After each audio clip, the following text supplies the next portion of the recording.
Ever wonder what the number one rule is that separates the rich from, well, everyone else? Today, we're diving into a really powerful and, honestly, pretty controversial idea from the bestseller Rich Dad, Poor Dad. It's a concept that might just change the way you look at everything you own. So, let me just ask you something. What do you think is the biggest investment you'll ever make in your life? I'm willing to bet that for most people, the answer that just popped into your head was, my home, right? I mean, that's the dream, the ultimate asset. But here's the shocker. According to this way of thinking, for most of us, that home, it's not an asset at all. In fact, it might be the single biggest thing holding you back financially, a giant liability just hiding in plain sight. It's a wild idea, I know, and that's exactly what we're going to unpack today. And look, this isn't just some random opinion.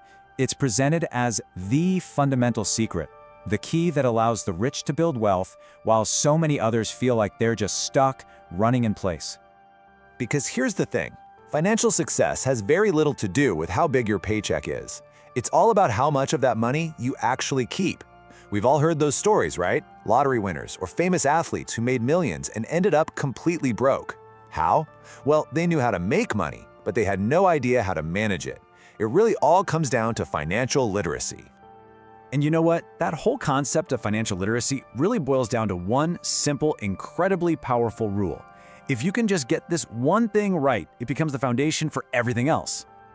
And here it is. The one golden rule is just this. You have to know the difference between an asset and a liability, and then spend your life buying assets.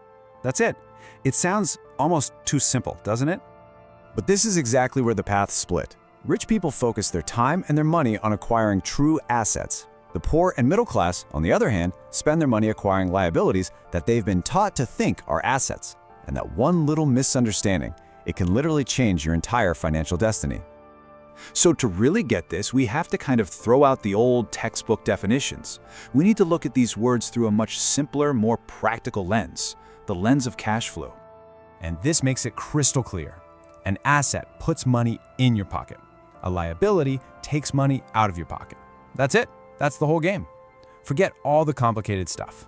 The only thing that matters is which direction the money is flowing. Okay, let's do a quick pop quiz. Think about your car. Using this new, simple definition, is it an asset or is it a liability? Well, if you're constantly paying for gas, insurance, repairs, and maybe a loan payment, money is just flowing out of your pocket. And that makes it a liability. But what if you use that exact same car to drive for a ride-sharing service, and it started bringing in more money than it costs to run? Suddenly, it magically becomes an asset. You see, it's not about the thing itself, it's all about the cash flow it creates. So how does this one simple rule actually play out in real life? Well, it basically creates three completely different financial paths, all based on how money moves. First, you've got the cash flow pattern of the poor. Here, money comes in from a job and it goes right back out to cover the necessities: taxes, rent, food. It's a simple in and out loop. There's nothing left over to start building an asset column. Next up is the middle class. And this is the trap so many people get stuck in. As your income goes up, you use that extra money to buy bigger liabilities that you think are assets.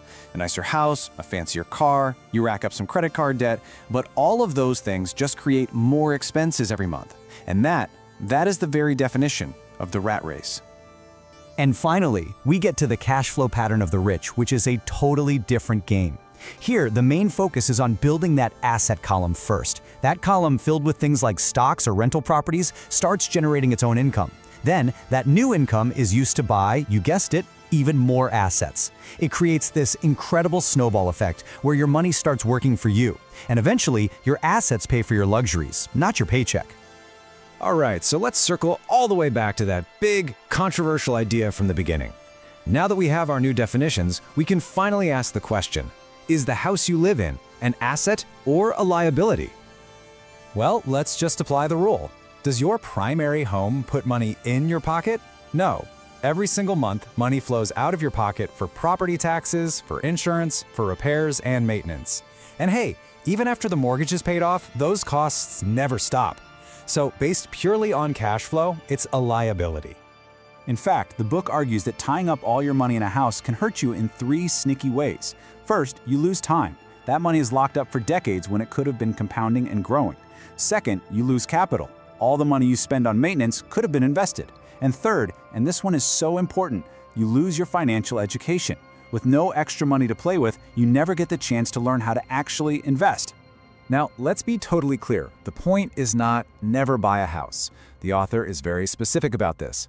The goal is simply to understand what you're buying, to recognize that your home is a lifestyle choice, a wonderful place to live, but it's not a wealth-building machine. The rich buy their luxuries last, only after their assets can easily pay for them. All of this leads to a completely different way of looking at the end goal. It's not really about just being rich in terms of dollars and cents. It's about achieving a state of true wealth. The book uses this brilliant definition from the inventor R. Buckminster Fuller. He said wealth isn't measured in money, it's measured in time. Think about that. If you stopped working today, right now, how long could you survive financially? That number, whether it's days, months, or years, that is your true wealth. And this right here is the ultimate goal. This is the equation for financial freedom. The moment the income from your asset column becomes greater than your monthly expenses, you're free. You don't need a job to live anymore. You've officially escaped the rat race. So, it all comes down to this one simple but really profound question. Take a hard look at where your money is going each month. Are you spending your life buying things that feed you or things that eat you? Are you building your asset column or are you just digging a deeper hole? The answer to that question will absolutely determine your financial future.